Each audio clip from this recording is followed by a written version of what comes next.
Hello everyone. तो आइए बढ़ते हैं अपने क्लास 12 के चैप्टर पे, that is the sources of finance for a joint stock company. Clear है? तो आज की इस वीडियो में हम लोग करने वाले हैं 4 टॉपिक्स हैं, that is the retained earning and debentures, ठीक है, loan from commercial banks and loan from financial institutions. Clear? तो आइए देखते हैं एक एक करके कि क्या क्या इनका मीनिंग होता है और क्या इसके एडवांटेजेस, डिसएडवांटेजेस, मेरिट्स, डिमेरिट्स जो भी है व्हाटएवर। तो सबसे पहला टॉपिक हमारे पास रिटेन अर्निंग। ठीक है, रिटेन अर्निंग का क्या मतलब होता है, इसको समझने के लिए डेफिनेशन से पहले मैं एक एग्जांपल दूंगा जिससे कि आप अच्छे समझ पाओ। सिंपल आप ये समझिए कि आपने कोई एक शॉप खोल के रखी हुई है, या XYZ किसी पर्सन ने कोई एक शॉप खोल के रखी हुई है। उसने जो है 1 लाख रुपीज से उसने स्टार्टिंग की हुई थी, और सिंपल हुआ क्या कि आप उसकी जो दुकान है थोड़ी सी चलने लग गई। क्लियर है? तो अब वो दिन का मान लीजिए कि 1,000 रुपये कमा रहा है। अब वो ये चाहता है कि उससे उसका उतना भला नहीं होता है, because every person wants that कि his or her business should grow, should expand. Clear है? तो उसको एक्सपैंड करने के लिए, अपने बिजनेस को ग्रो करने के लिए you I think required a very good amount of money, very good amount of capital. उस समय किसी के पास भी, जब भी कोई एंटरप्रेन्योर होता है तो उसके पास कैपिटल नहीं होते, उसके पास फंड्स नहीं होते, तो सिंपली वो लोग करते क्या है, वो एक रिटेन अर्निंग का सहारा लेते हैं। इसका मतलब क्या होता है कि जैसे कि आपने कोई एक शॉप खोली है, आप वो काम कर रहे हो, अब आपके दिन के 1,000 रुपये कमाई होने लग गई है, तो वो 1,000 रुपये क्या है, वो एक्चुअली में आपकी अर्निंग है। क्लियर है? अब आपने बिजनेस बढ़ाना है, तो सिंपल आपने क्या किया, अब उस 1,000 रुपये से आप क्या करते हो कि वो 500 रुपये निकाल करके वापस से उसी बिजनेस में इन्वेस्ट कर देते हो। क्लियर है? और 500 रुपये अपने पास रखते हो, बिकॉज आपका भी कोई खर्चा वगैरह होता है, XYZ परिवार चलाना है, दाल रोटी चलानी है, तो ऐसा करके। क्लियर है? तो जो भी हम लोग जो 500 रुपये जब हम लोग ने क्या किया, पहले कमाया और उसी प्रॉफिट को हमने अपने बिजनेस में वापस से री इन्वेस्ट कर दिया, तो that is known as the retained earning. Clear है? ये बहुत बढ़िया मोड ऑफ इन्वेस्टमेंट होता है। जितने भी हमारे जो इनिशियल एंटरप्रेन्योर्स होते हैं, जितने भी जो भी लोग जो बिजनेस स्टार्ट करते हैं, इसमें सबसे पहली बात तो फंडा ये रहता है कि सारा कुछ कैपिटल आपका खुद का लगा होता है, और इसमें आपको किसी को भी 1 रुपए भी इंटरेस्ट देने की जरूरत नहीं होती है। क्लियर है? आप किसी के लेनदार नहीं होते हो, आपका सारा पैसा खुद का लगा होता है, और एक छोटे छोटे अमाउंट को इन्वेस्ट करते करते आप अपने एक टाइम ऐसा आता है कि जब आप अपने बिजनेस को एक बहुत ही अच्छे ग्रोथ पे लेकर के जाते हो और अपने बिजनेस को एक्सपांड करते हो। क्लियर है? तो this all is the retained earning. अच्छा, इसका सबसे सबसे बेस्ट एग्जाम्पल है आपके पास वाव मोमोज। सुना होगा, बहुत ही फैमिली वर्ड है। ठीक है? वाव मोमोज ने अपना बिजनेस मॉडल रिटेन अर्निंग से ही मतलब स्टार्ट किया हुआ था। पहले उसने एक स्टॉल लगाया, फिर वापस से वो कमाता गया, इन्वेस्ट करता गया, कमाता गया, फिर वो इन्वेस्ट करता गया, और इन्वेस्ट करते करते आज उनकी बहुत सारी ब्रांचेस है पूरे ऑल ओवर इंडिया में। क्लियर है? तो एक आपका यही एक सिस्टम होता है कि आपको किसी से लोन नहीं लेना पड़ता है, और सबसे बेस्ट पार्ट ये होता है कि सारा पैसा आपके उस बिजनेस पे इन्वेस्टेड होता है। क्लियर है? So this was all about the retained earning. अब आइए देखते हैं कि इसकी डेफिनेशन क्या है। So, retained earning or the plugging back of profit refers to a process of retaining a part of the net profit year after year and reinvesting the same in the business. Clear? Reinvest कर रहे हैं वापस से. This source is also called as the self-financing, as it is an internal method of finance. Retained earning are a popular source of capital for modernisation and expansion of business. Clear है? उसको business को बढ़ाने के लिए, business को growth करने के लिए रिटेन अर्निंग एक बहुत ही बढ़िया मोड होता है। क्लियर? अब आइए देखते हैं इसके अच्छा रिटेन अर्निंग के मेरिट्स और डिमेरिट्स दिए हुए हैं। देख लीजिए क्या क्या इसके अच्छे प्लस पॉइंट्स होते हैं, क्या क्या इसके नेगेटिव पॉइंट्स होते हैं। तो सबसे पहले मेरिट्स देखते हैं। सबसे पहली बात तो कन्वीनियंस, बहुत ही आरामदायक होता है कि मान लीजिए कि अगले महीने आपके 800 रुपये हुआ कमाई, नहीं 1,000 रुपये हुआ, तो आपने 400 रुपये इन्वेस्ट कर दिया। ठीक है? अब उसके अगले महीने आपकी 2,000 हो गई, तो आपने सीधा 50% लेकर के चल रहे हो, तो आपने 1,000 रुपये इन्वेस्ट कर दिया। तो जैसी आपकी सुविधा होती है, जैसी आपकी अर्निंग होती है, आपको उस हिसाब से जो इन्वेस्टमेंट होता है वो आप अपने बिजनेस में करते हैं। क्लियर है? तो कन्वीनियंस होता है, इकोनॉमिकल होता है, छोटे छोटे अमाउंट में भी हम लोग कर सकते हैं। नो चार्ज ऑन एसेट्स, सबसे बढ़िया बात। No interference and goodwill. Goodwill मतलब इज्जत भी बनी रहती है, क्योंकि आपने किसी से पैसा लिया नहीं, और जब किसी से पैसा लिया नहीं है तो आप किसी को भी इंटरेस्ट नहीं दोगे। क्लियर है? तो ये सबसे बढ़िया बात होती है। तो ये आपकी क्या थे, मेरिट्स है। अब आइए देखते हैं कि डीमेरिट्स क्या क्या है। क्लियर है? तो डेंजर ऑफ ओवर कैपिटलाइजेशन, सबसे बढ़िया बात यही होती है और सबसे खतरनाक बात कि आप पैसा इन्वेस्ट तो कर रहे हो, ठीक है, लेकिन आप अब क्या होगा कि जब आप ओवर कैपिटलाइजेशन करते हो कि मतलब पैसा बहुत है, आप उसको खर्चा ही नहीं कर पा रहे हो, आप उसको इन्वेस्ट ही नहीं कर पा रहे हो, क्लियर है। तो ये ओवर कैपिटलाइजेशन से ये होता है कि आप कभी ना कभी एक पॉइंट ऐसा आता है कि आप पैसा अपना ऐसी जगह इन्वेस्ट कर देते हैं जहां पे आपको रिटर्न ऑन इन्वेस्टमेंट कम आने लगता है, या फिर आपके पैसा डूबने के चांसेस ज्यादा होते हैं। मैंने बताया ना कि जब भी कोई इंसान जब नया नया पैसा होता है तो पगला जाता है पूरा। तो पगलाने मतलब क्या होता है, वो ऐसी जगह पे इन्वेस्ट कर देगा जहां पे उससे रिटर्न आने ही नहीं वाला है करके, clear. Dissatisfaction among share holders बहुत ही ज्यादा होता है। इतना पैसा वापस हम लोग क्यों कर रहे हैं भैया, कंपनी में क्यों डाल रहे हैं, जब हमारी कंपनी अच्छा खासा चल रही है। तो वो एक मिसअंडरस्टैंडिंग भी शेयर होल्डर के पास हो जाती है। स्पेकुलेशंस, अनबैलेंस्ड ग्रोथ, ठीक है, कि हमें अगर मान लीजिए कोई एक्स कोई ABC हमारे पास डिपार्टमेंट हमें C में डालना था, लेकिन हमने डाल A पे दिया है, तो वहाँ पे हम लोग उस सेक्टर में या उस डिपार्टमेंट में हम लोग ग्रो नहीं कर पाएंगे, क्लियर है। So that was all about the retained earning. I hope कि बढ़िया समझ में आया होगा, क्लियर है। अब नेक्स्ट हम लोग आते हैं डिबेंचर्स पे, ठीक है। तो डिबेंचर्स क्या होते हैं, सिंपली आप ऐसा समझिए, debentures are the creditors of the company. Company जब आप स्टार्ट करो, कभी भी आप बिजनेस स्टार्ट करो, तो बिजनेस स्टार्ट करने का सबसे फंडा ये होता है कि भाई साहब या तो आपके पास पैसा हो, रो लो तुम्हें पता नहीं किसका बच्चा है ना। तो क्या डिबेंचर्स, हाँ। तो अगर आप कोई भी बिजनेस स्टार्ट कर रहे हो तो नॉर्मल सी बात है कि आप किसी से पैसा लेते हो, क्लियर है। तो जब आप किसी से पैसा ले रहे हो तो वो कौन होता है, वो आपकी कंपनी के लिए क्रेडिटर होता है। और अगर आपने किसी से पैसा लिया है तो भाई साहब at some point of time you have to return his or her principal amount as well as the interest. एक fix amount of rate of interest आपका होता है, वो आपने हर साल देना है कि भैया आपका 10% हो सकता है या 8% के हिसाब से भी कर सकते हो। तो जितना भी हिसाब से आप मतलब जो भी आपका एग्रीमेंट हुआ, जो भी कॉन्ट्रैक्ट हुआ हो, आपको उस हिसाब से उसको पैसे देने पड़ेंगे, क्लियर है। तो यही चीज होती है डिबेंचर्स, क्लियर है। देखते हैं डेफिनेशन क्या क्या है कि debentures denote borrowing by a company and represent its loan capital. Loan capital होता है, हमने किसी से लोन लिया हुआ है। Debenture holders are creditor of the company. A debenture is a document or certificate issued by a company as proof of the money lent to it by holder. It is an acknowledgement of debt as well as an undertaking to repay the specified amount with interest on or before the prescribed date. आप पैसा आपने उसको वापस करना ही है with interest के साथ, चाहे तो आप at the end of the date pay कर दीजिए या फिर डेट से पहले कर दे, तो बहुत ही अच्छी बात होगी, उससे आपकी क्रेडिट भी बनी रहेगी, क्लियर है। ओ भाई साहब, a debenture is a certificate issued by a company under its common seal as acknowledgement of debt with or without a charge on the company's assets, clear है। तो ये कुछ ये था भैया।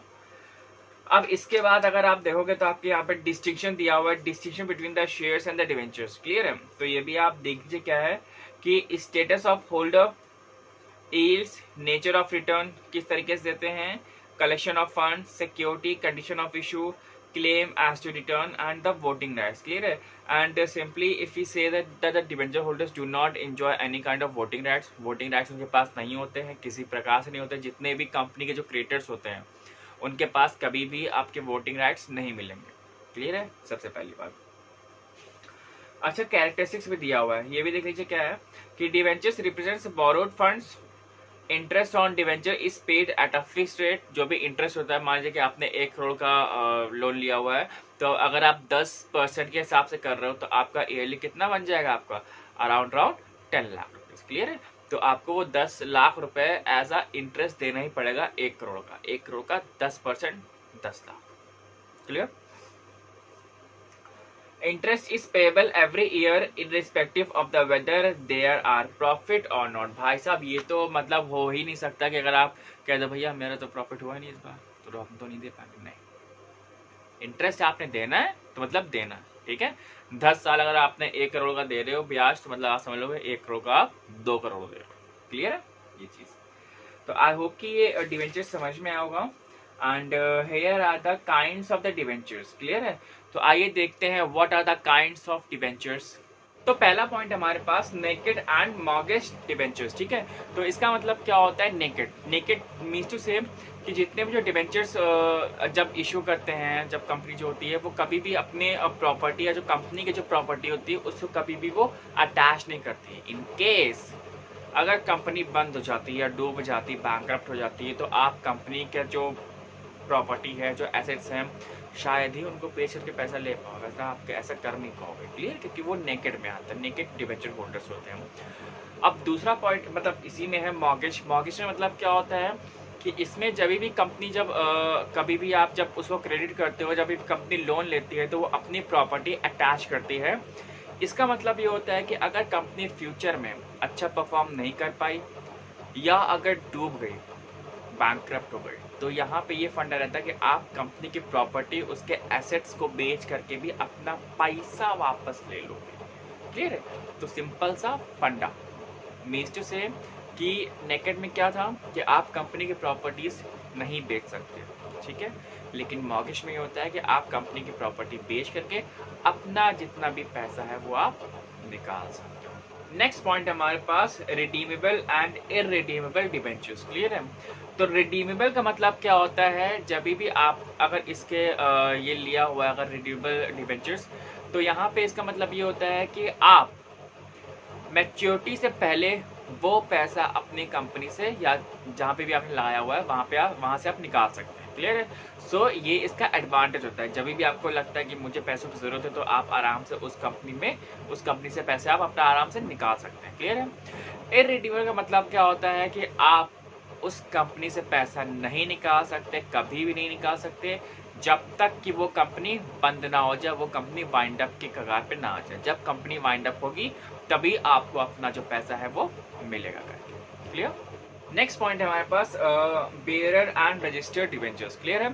तो यहाँ पे दिया हुआ है आपकी बुक में debentures, bearer debentures can be transfer by the mere delivery as no record of such debentures are there, ठीक है। तो बेयरर में क्या होता है कि जितना भी जो रिकॉर्ड्स होता है वो आपके रिकॉर्ड्स मतलब कंपनी के रिकॉर्ड्स में नहीं होता है, तो आप उसको कितना ही मतलब किसी को भी आप सेल आउट कर सकते हो, क्लियर है। तो यहाँ पे अच्छा एक चीज़ और भी है कि is kept under the register of the debenture holders.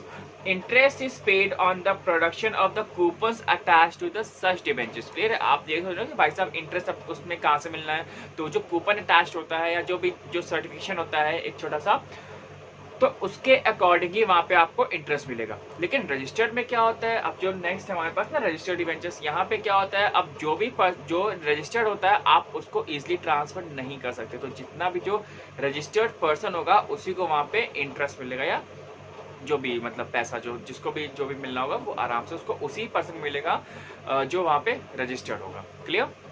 Next point हमारे पास convertible and non convertible debentures, clear है। अच्छा, कन्वर्टिबल का मतलब क्या होता है, एक टाइम बाद अपने उस डिबेंचर्स को आप इक्विटी शेयर होल्डिंग्स में कन्वर्ट करा सकते हो, क्लियर है। जब आपको लगता है कि हाँ अब मैं बहुत टाइम से मतलब डिबेंचर मतलब दिया हुआ हूँ पैसा कंपनी को और मुझे लगता है कि मेरे को इसको इक्विटी शेयर में कन्वर्ट कराना चाहिए, तो आप उसको आराम से करा सकते हो। लेकिन नॉन कन्वर्टेबल में क्या होता है, आप कभी भी उसको लाइफ टाइम भी कन्वर्ट इक्विटी शेयर होल्डर में नहीं करा सकते, क्लियर। अब नेक्स्ट टॉपिक है हमारे पास loans from the commercial banks, clear है। तो यहाँ पे इसका मतलब क्या होता है, सिंपल सी आप मोटी भाषा में ऐसा समझिए कि कभी भी अगर आप बैंक में लोन लेने जाते हो या घर के लिए loan, personal loan, education loan, तो something kind of any type of loan when you go to the bank, तो वहाँ पे क्या होता है कि आप कोई एसेट लेकर के जाते हो कि भैया मेरे पास ये प्रॉपर्टी है, मैं इससे अगेंस्ट में लोन लेना चाहता हूँ, या कोई पर्सनल गारंटर चाहिए होता है, या तो फिर कोई पब्लिक सर्वेंट होना चाहिए जिससे कि बैंक आपको वो अमाउंट दे सके, क्लियर है। तो बैंक सिंपली करता क्या है, अगर आपने 10 लाख का लोन मांगा तो आपको बैंक 10 लाख रुपये दे देता है और उसके अगेंस्ट में वो इंटरेस्ट चार्ज करता है, क्लियर है। तो जितने लंबे समय के लिए आप लोन लोगे तो बैंक को उतनी ज़्यादा अर्निंग होती है। तो this is the commercial banks loan, ठीक है। तो वहाँ पे आप कोई भी लोन ले सकते हो, car loan, home loan and education loan, personal loan, बहुत सारे जो लोन टाइप के होते हैं। बैंक के अलग अलग जो लोन की जो स्कीम्स वगैरह होती है उसमें अलग अलग रेट ऑफ इंटरेस्ट होता है, क्लियर है। तो लोन लेने से पहले आप आराम से बैंक की जितनी भी जो फॉर्मेलिटीज़ है या जितनी भी जो टर्म्स एंड कंडीशंस होती हैं वो बहुत अच्छे से और बहुत ध्यान से सुन लीजिए, सोच लीजिए, समझ लीजिए कैसे क्या हमने करना करके, क्लियर है। नेक्स्ट टॉपिक है हमारे पास loans from the financial institutions. Clear है? तो यहाँ पे हमारी भारत सरकार ने कुछ हमें ऐसी भी सुविधाएं देकर के रखी हुई हैं जहाँ से हम कॉमर्शियल बैंक के बियॉन्ड भी हम लोग फाइनेंशियल इंस्टीट्यूशंस जो फाइनेंशियल बैंक्स होते हैं हम लोग उनसे भी लोन ले सकते हैं। लेकिन ये कॉमन लोन के लिए नहीं होता, ये बड़े बड़े लोन, ये लॉन्ग टर्म या फिर जो मीडियम टर्म लोन जो होता है 10 साल 15 साल 20 साल के जो लोन होता है वो हम लोग यहाँ से ले सकते हैं। क्लियर है? तो यहाँ पे एक सबसे बढ़िया सा फंडा ये रहता है कि आपको यहाँ पे जल्दी फॉर्मेलिटीज़ मतलब फॉर्मेलिटीज़ तो होती रहती हैं, और लेकिन यहाँ पे ये टेंशन नहीं रहती ना कि भाई साहब ये मेरे को इतने टाइम तक के लोन मिलेगा कि नहीं मिलेगा। जैसे कॉमर्शियल बैंक क्या है, ये आपको लॉन्ग टर्म के लिए लोन नहीं देगा। क्लियर है? ऐसा नहीं होता 30 साल 40 साल तक के लोन कभी भी नहीं देगा, लेकिन उसके अगेंस्ट में जो फाइनेंशियल जो बैंक्स होते हैं ये आपको ज़रूर उसके लिए लोन देंगे। क्लियर है? जैसे जो इंडस्ट्रीज़ के लिए लोन, जो बिजनेस बड़े बिजनेस टाइकून्स जो होते हैं इनको ही लोन मिल सकता है। क्लियर है? तो ये इन्हीं इंस्टीट्यूशंस के ही पास जाते हैं जहाँ से जो हजारों करोड़ों जो रुपया है जो लोग ले लेके भाग चुके हैं ना भारत से, उन्होंने इन्हीं इंस्टीट्यूशन से लोन लिया होता। क्लियर है? तो आइए जरा देखते हैं क्या है इसका मीनिंग। कि the government of India had set up several special institutions in the country to provide long term and the medium term finance to business enterprises। Clear है? लॉन्ग टर्म और जो मीडियम टर्म जो loan होते हैं ये आपको जो सरकार होती है वो देती है। These institutions or development banks have become a major sources of finance for floating of the new concerns as well as for the modernization and expansion of the existing concern. They provide the finance both in the form of the equity and the debt। Clear? अच्छा, आप इसके example देख सकते हो, IDBI हो जाएगा, ICICI हो जाएगा, क्लियर है, एंड IFCI हो जाएगा। तो ये जो सारे जो इंस्टीट्यूशन है ये आपको आराम से लोन दे सकते हैं। क्लियर है? अब ये नहीं कहना है भैया हमें वो 10 रुपये का बिस्किट लेना है, लोन लेने चले हैं क्या ICICI से, है ना, थप्पड़ मारेगा तुम्हें वहाँ पे। ठीक है? तो वहाँ पे मत चले आना। क्लियर है? जैसे भी हमारे जो एजुकेशन लोन होते हैं, पर्सनल लोन होते हैं, ये आपको कॉमर्शियल बैंक से मिलेगा, लेकिन जो इंडस्ट्रियल्स जो लोन होते हैं ये आपको फाइनेंशियल इंस्टीट्यूशन से मिलेगा अगर आप लॉन्ग टर्म के लिए ले रहे हैं तो। इस चीज़ का विशेष ध्यान रखिएगा। क्लियर है? अच्छा, दोनों ही में कॉमर्शियल बैंक और फाइनेंशियल इंस्टीट्यूशन में एडवांटेजेस भी हैं, डिसएडवांटेजेस भी हैं। They are quite too easy. ठीक है? तो आराम से 3 4 कर लेना सबका एडवांटेज एंड डिसएडवांटेज, और आराम से आपका हो जाएगा। क्लियर है? तो आज के लिए वीडियो यहीं तक का रखते हैं और मिलते हैं नेक्स्ट वीडियो में। क्लियर है? Till then bye bye.